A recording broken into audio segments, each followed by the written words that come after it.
Bienvenue dans Stéroïdes, le podcast qui fait l'exégèse des gros bras. Avec Stéphane Moïsakis et Yannick Dahan.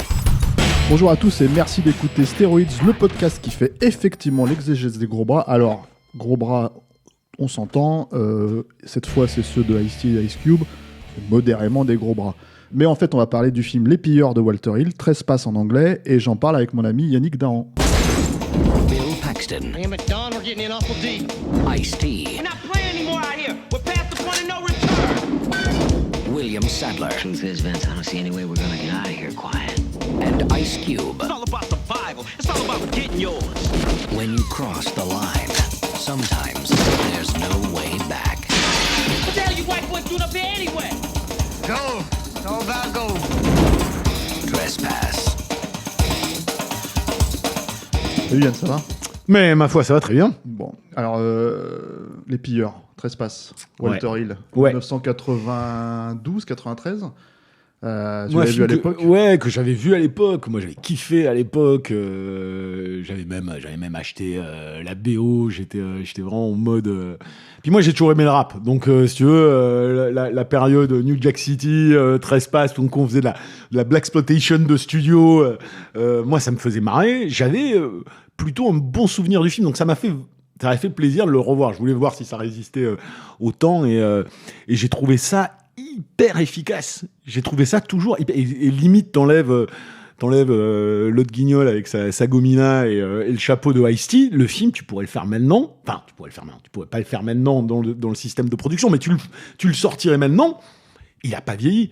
Il est moi, c'est ce que j'aime chez Walter Hill, c'est brut de décoffrage, c'est de l'urbain, c'est hyper efficace, il y a pas un bout de gras, et il y a un côté extrêmement jouissif, il s'amuse quoi. Enfin, tu vois que c'est le mec, il aime filmer l'action, il aime filmer les confrontations, il y a des petites idées de mise en scène géniales à cette époque où commençait à arriver les caméras vidéo, les trucs comme ça. Non mais il l'exploite intelligemment. Tu vois, on a vu tellement de films en pseudo found footage derrière qui sont de la merde où c'est juste du fake. Et là, tu te dis non mais le personnage qui filme est une espèce de guignol parmi les types, mais ça a une raison d'être. C'est utilisé intelligemment.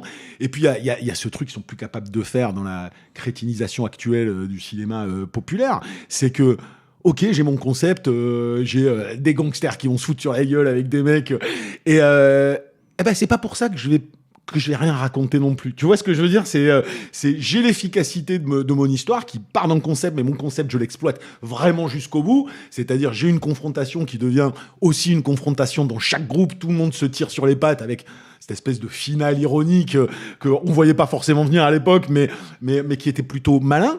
Mais malgré tout, le mec en 2 secondes et demie, au détour d'une caméra vidéo, au détour d'un truc que va dire, tu sais, cette espèce de pause que t'as dans le film à un moment donné où la situation elle est un peu bloquée, mais du coup les mecs font des réflexions au type à la caméra, et t'as un truc sur la ville, la banlieue aux États-Unis, le ghetto, les blacks et le rapport avec les blancs là-bas, et en quelques secondes le mec il te glisse des trucs, tu sais, où même si tu regardes le film comme un petit actionneur sans prétention, tu te dis il le fait pas pour rien. Il a quelque part une symbolique derrière, quelque chose dont il mesure la symbolique de son récit. Il te l'appuie pas parce que c'est pas le propos, il fait pas un film indigné à la con. Et pourtant, il le glisse. Chose qu'on n'est plus capable de faire aujourd'hui. Mais aujourd'hui, moi, dès que je vois un actionneur, les 3 quarts du temps, je le trouve extrêmement vain. Je me dis, ça ne me raconte rien, je m'en fous, en fait. Le truc, c'est qu'il y a un contexte. Alors, on va peut-être juste replacer replace le contexte. film. Je te disais mon ressenti en l'ayant revu. Moi, j'ai pris énormément de plaisir à revoir Trespass, quoi. Qui n'a aucune prétention, tu vois ce que je veux dire. Je suis pas en train de dire c'est un chef-d'œuvre, mais c'est d'une petite efficacité. J'aimerais bien que la moitié des actionneurs qu'on nous sort là, qui font 2h15, aient le millième de l'efficacité de ce film, quoi, tu vois. En fait, contextuellement parlant, c'est un scénar à la base qui a été écrit par Bob Zemeckis et Bob Gale, les 2 Bob, voilà, au début des années 80. Ce qui m'a étonné.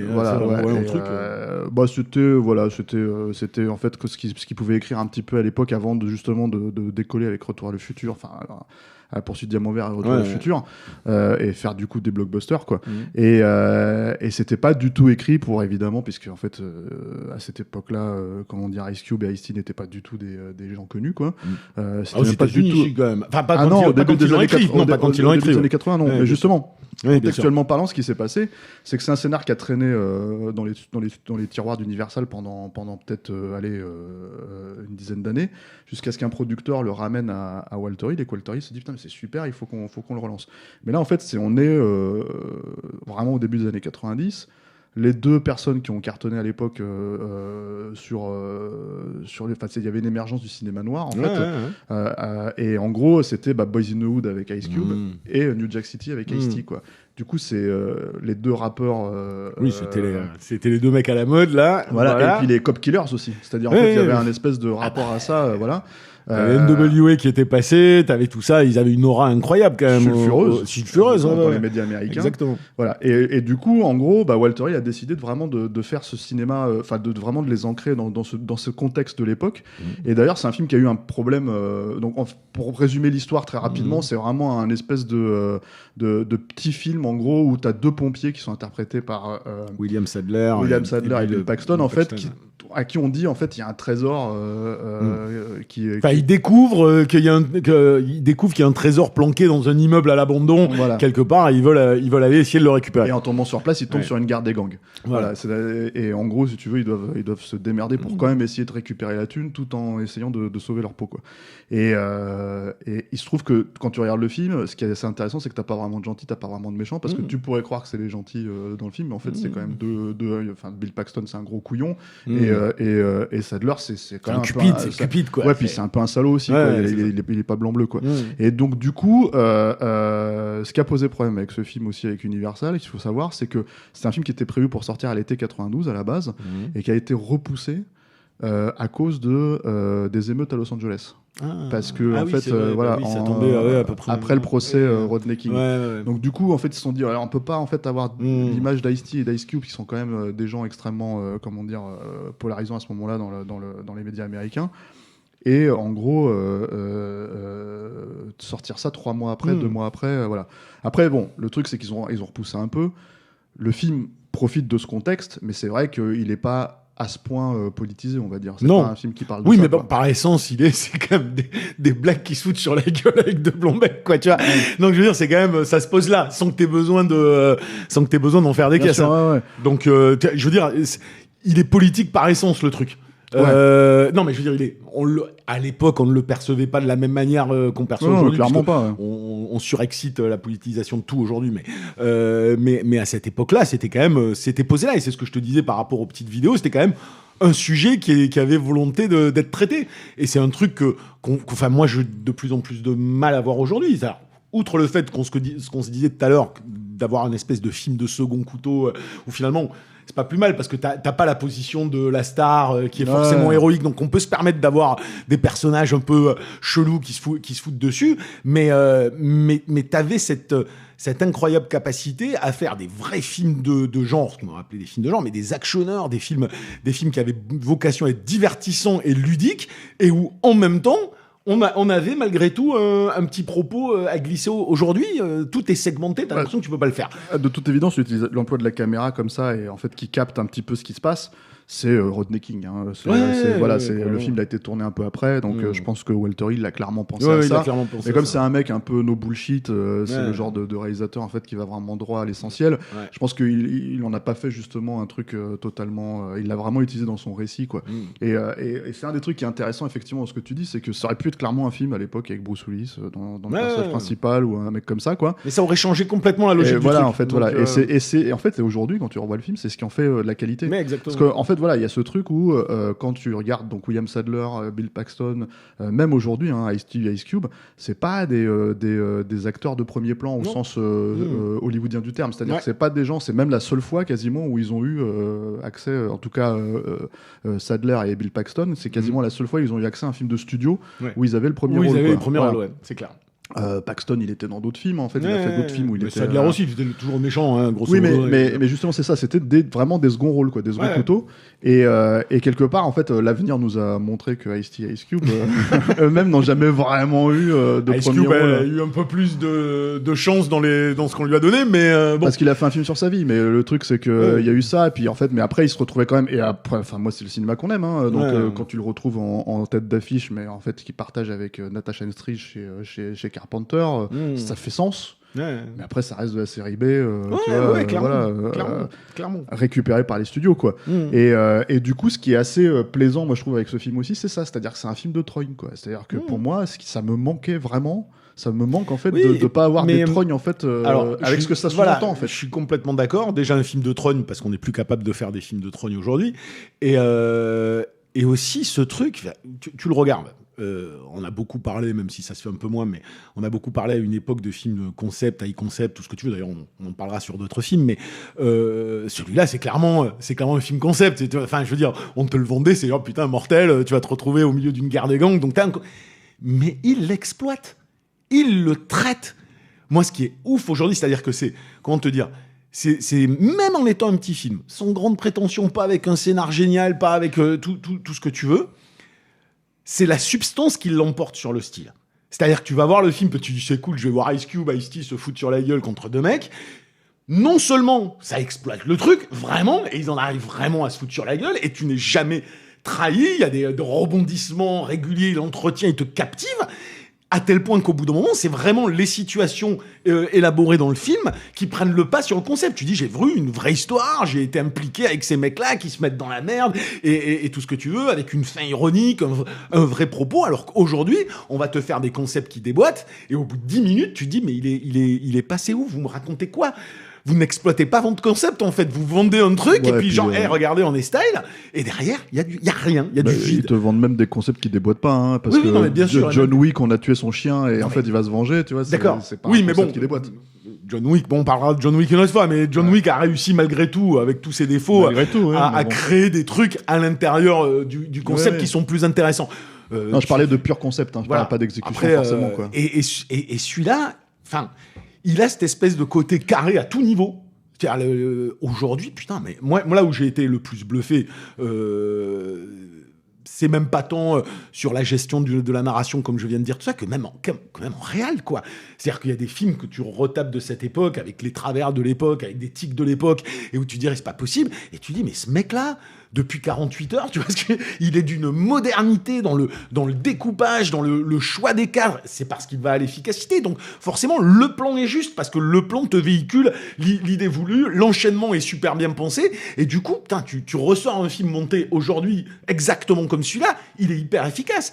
Et je suis sûr que t'as plein de gens qui te diraient, mais franchement, je m'éclate plus en matant Trespass que le dernier Fast and Furious. Sauf que ça sortirait chez Netflix et compagnie. Exactement, évidemment, ça sortirait pas au cinéma. Mais ça, c'est parce qu'on est alors, il y a notre monde maintenant. Cet autre truc aussi que je pense qui vend le concept, comme tu dis, c'est qu'en fait, tu oublies complètement que c'est un concept au fur et à mesure où le film avance. Parce que tu t'attaches au perso, c'est là où il est fort. Alors que c'est des caricatures, quoi. Ouais, mais en fait, c'est surtout des persos qui se retournent. C'est-à-dire que c'est ça qui est intéressant. C'est-à-dire qu'en fait, on a beau te placer, bon, le mec qui est Cupid, il y a une évolution. de l'air. Voilà, en fait, au fur et à mesure, ils avancent. Et surtout dans certains petits trucs. Alors, on spoil un petit peu vite fait. Mais par exemple, t'as un des personnages qui est le frère d'Ice-T, qui est en gros, qui s'appelle Lucky, parce qu'il a toujours évité les balles. En fait, il a toujours réussi à tous les drive-by qu'il a vécu. En fait, il a réussi à, voilà. Et c'est un toxico. Et quand ils le prennent en otage, et qu'il sert de monnaie d'échange pour Ice-T, le toxico joue en fait une carte où il leur dit j'ai besoin de prendre ma drogue, j'ai besoin de ma drogue, et toi en tant que spectateur tu dis ouais qu'il a besoin de prendre sa drogue, c'est un toxico, et en fait non. En fait il plante le mec. Donc t'as tout un tas de trucs comme ça où tu te dis ok, en fait on retourne tes attentes sur un perso. Voilà, le seul truc, alors il faut savoir aussi un petit truc sur le film, c'est que bon, malgré tout le film il a quand même été rattrapé par son époque à l'époque, c'est que le personnage d'Ice Cube, comme tous les autres personnages, devait mourir. Ouais. Et en gros, il y a eu des projets tests. Et en fait, comment dire, les mecs, ils voulaient pas que voilà, le public a dit on peut pas en fait tuer à la fois Ice-T et Ice Cube dans le film, ce qui fait que en fait c'est laissé à voilà, parce que le studio avait peur de se prendre un retour de bâton J'imagine, en fait, connaissant la frilosité, parce que la frilosité des gens des studios, c'est pas qu'aujourd'hui, hein, c'était déjà à l'époque, de se prendre un truc à la Rodney King sur la gueule, bien sûr. alors qu'on est dans la fiction pure pour le coup, quoi. Et du coup, c'est laissé en fait en suspens. En fait, on sait pas exactement où il se met à gueuler, donc tu te dis bon, il a l'air de tenir debout, puis voilà quoi. Ouais, mais c'était. Bon. Moi, je l'ai quand même reperçu comme ils se foutent tout sur la gueule et ils y passent quasi tout ça, donc. Bien sûr, quoi. Ouais, mais voilà, et le truc, c'est que. Mais c'est assez marrant parce que c'est pas un film aussi. Tu vois, tu parlais de Walter Hill, mais étrangement, en fait, c'est pas un film sur lequel les gens se rappellent forcément de lui, quoi. C'est-à-dire que, déjà, c'est un film qui finalement ressort très peu aujourd'hui, quoi. Oui, il a été oublié, le film. Il a été complètement oublié. Il y a, des films, évidemment, il y a Les Guerriers de la Nuit. Il y a un petit peu Extrême Préjudice parce que c'est quand même un film assez particulier dans la carrière de Walter Hill. Il y a évidemment 48 heures. Il y a des trucs genre Double Détente. Et c'est vrai qu'après, voilà, en fait, c'est un réalisateur qui est assez, moi je trouve mésestimé. Par rapport à ce qu'il est capable de faire. Complètement sous-estimé. On parle souvent de western urbain. Pour moi, c'était le mec qui savait faire un western urbain. Tu vois, Carpenter sait le faire, il est sur un autre level, mais Walter Hill, dans vraiment la petite série B, qui nail son sujet hyper rapidement, qui n'a pas de fioriture, mais qui te livre exactement ce que tu veux, qui te retourne même la tête en cours de route, et que t'as pas vu passer. Enfin, je veux dire, moi je ne parle pas de chef-d'œuvre, mais c'est un film réellement captivant. Tu le remarques, tu le remets aujourd'hui, bam, tu branches le truc, tu le matches qu'à la fin, tu ressors, tu dis c'était cool. Tu vois, je veux dire, on n'arrive plus à faire ça aujourd'hui. Mais 3/4 des films, je m'emmerde au bout de 5 minutes, ils n'arrivent pas à me catcher, ils ont rien à me dire. Et ils montent. C'est-à-dire que c'est là où je te dis, aujourd'hui, il y a de la pause, et ce qu'on raconte sur la base de cette pause est mensonger par rapport à la pause qu'on te dit. On te dit, lui, il est badass, puis derrière, il fait rien. Là, les mecs, ils te disent, Ice Cube, attention, tu vois, il a la gâchette rapide, il est badass. Le mec, il a la gâchette rapide, il est badass. Et il tient le film et il défonce des mecs et il correspond à ce que t'attends, tu vois. Je sais pas, il y a tout simplement une logique, tu vois, une façon de concevoir la narration qui est plus du tout la même aujourd'hui. Et du coup, rien que même, je suis sûr, enfin, tu me mettrais un film encore même moins bien que 13 passes des années 80-90, mais qui saurait simplement te raconter une histoire, je le préférerais à tous les trucs que je vois aujourd'hui. Alors ça, je me pose beaucoup la question, parce que je me dis souvent, même sur des films que j'ai pas aimés à l'époque, quand je les revois, je me dis, ça passe quand même mieux que les films d'aujourd'hui.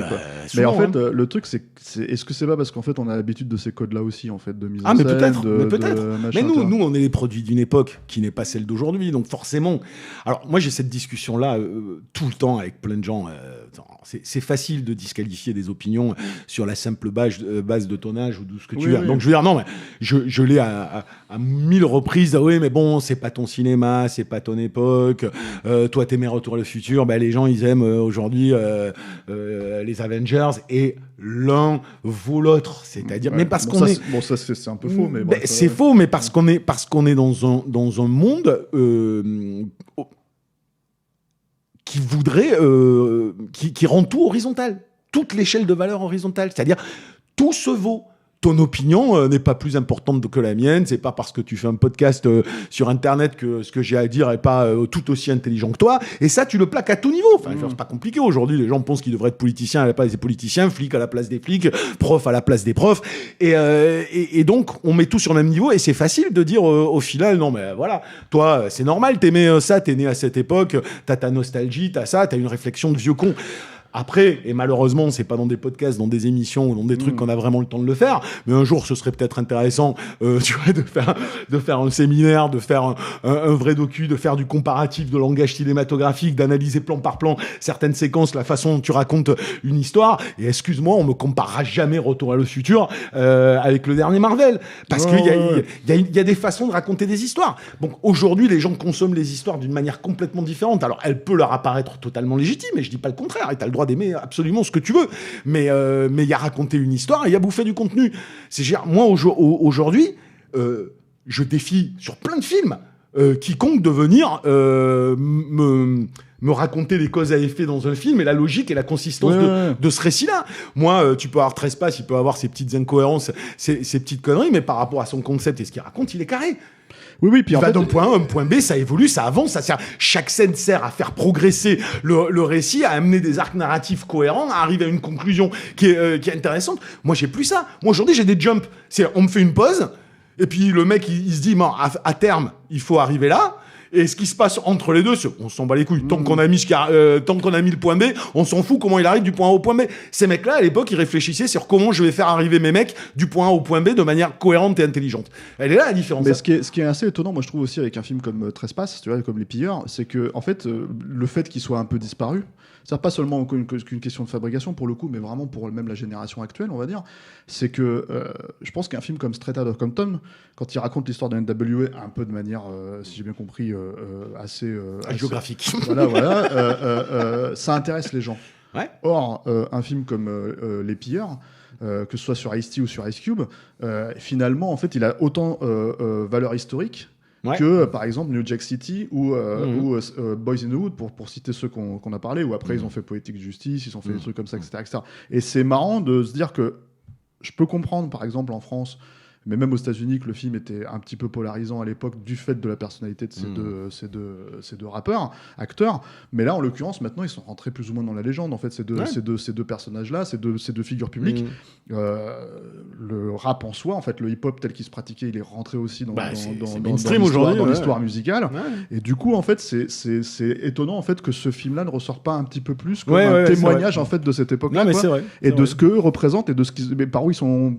Pas commencé, mais en tout cas, leur évolution, quoi. Quand te dire, il y a une espèce... Mais ça vaut pour...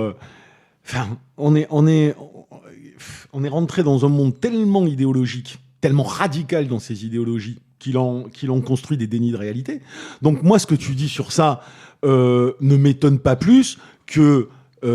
toute une communauté noire aujourd'hui qui va hurler au chef-d'œuvre en voyant Black Panther parce que c'est un héros noir, et où tu as envie de leur dire, mais vous savez, il y a à peine 8 ans, on avait déjà Wesley Snipes, on avait des Passagers 57, on a eu la Black Exploitation, on a eu plein de trucs. Pas il y a 8 ans, non, il y a 25 ans.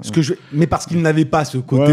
voilà. Et il y a une espèce de volonté de réécrire l'histoire, c'est-à-dire qui justifierait une forme de radicalisation de l'idéologie d'aujourd'hui, qui se radicalise parce que justement, on fait comme si les choses n'avaient pas existé avant. Donc, moi, du je coup, pense surtout que ce film-là ne reste pas. C'est ça le problème. Je sais, mais ça justifie une forme de. Ce que je veux dire, c'est que ça justifie une forme de militantisme radical qui fait que c'est comme pour les nanas, on va se surexciter sur Wonder Woman et t'as envie de dire, mais putain, on avait déjà Sigourney Weaver, on avait déjà Sarah Connor, on en a eu des tonnes et 1000 fois mieux traité. Et vous voulez parler de féminisme, allez regarder les aliens, tout le sous-texte.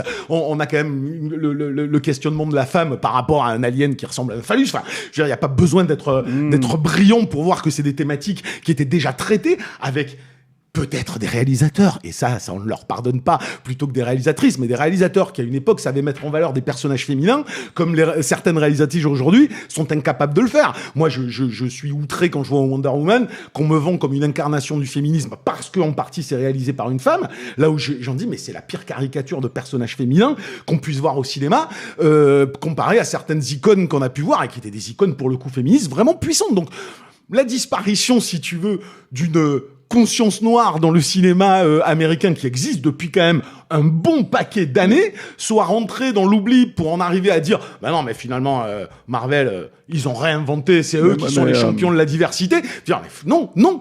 Et en plus, ils font des moins bons films que ceux qui essayaient de mettre en avant ça à l'époque. Le truc, c'est que même indépendamment du public noir, hein, moi je parle. Je veux dire, quand tu disais, c'est devenu mainstream. Donc le truc, si tu veux, c'est que je veux dire, n'importe quel public peut s'intéresser dans l'absolu s'il écoute. Mais bien sûr, la musique d'Ice Cube et d'Ice-T, quoi. Moi, le premier, moi je suis un bon exemple de j'adore ça, j'adore la musique de ces mecs, je suis le premier client de ce genre de truc. Donc alors que t'es un bab tout fragile, quoi. Ah, mais bien sûr. Voilà. Non, mais voilà, le truc, c'est que non, mais en toute honnêteté.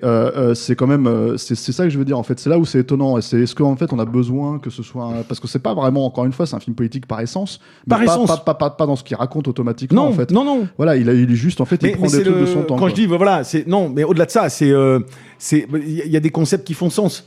C'est ce que j'ai toujours dit moi sur les films de zombies. Tu n'expliques pas pourquoi il y a des zombies qui arrivent soudainement. Tu l'expliques, tu rationalises, tu rends compte toute la puissance philosophique de simplement dire des morts se relèvent pour manger des vivants. C'est porteur de sens en soi. Donc t'as pas besoin d'en faire plus. D'ailleurs, pourquoi ils étaient bien les Romero? Parce que fondamentalement, ils en faisaient pas plus. Ouais. Donc toute la dimension politique qu'on a voulu y voir, c'est chacun y plaquer ses référents sur un postulat qui était d'emblée philosophique. C'est ce que je te dis quand il a pas besoin d'en faire plus que de faire 2 petits dialogues dans 13 passes et où tu te dis bah ouais, c'est quand même des gangsters blacks contre des petits des pompiers. En plus, c'est la version héroïque, si tu veux, des petits pompiers blancs.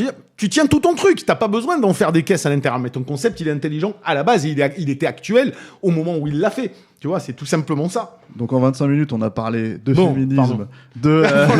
On a déjà brassé tout le monde 2.0. Voilà, j'avais besoin de baver là. Et puis, je te le ferai pas sur la suite. costard. Donc la question c'est 13 passes, on recommande.